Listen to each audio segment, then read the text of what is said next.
বিবিসির দিল্লি মুম্বাইয়ের অফিসে আয়কর বিভাগের হানা। তবে শুধু মঙ্গলবার দিল্লিতেই নয়, মুম্বাইয়ের অফিসেও চলেছে সমীক্ষা।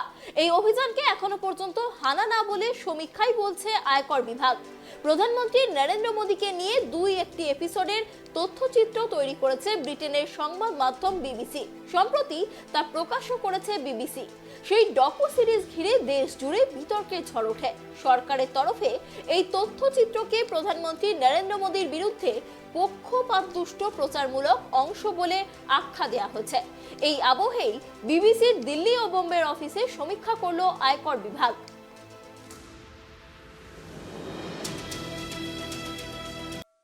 तो ये पूरे विश्व की सबसे भ्रष्ट बकवास कॉरपोरेशन हो गई है। और दुख की बात यह है कि बीबीसी का प्रोपेगेंडा और कांग्रेस का एजेंडा एक साथ मेल खाता है। हम सब जानते हैं कि विश्व पटल पर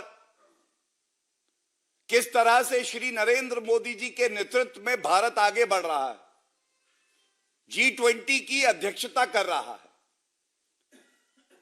बहुत सी ऐसी शक्तियां हैं जिनको ये बिल्कुल नहीं भाता है।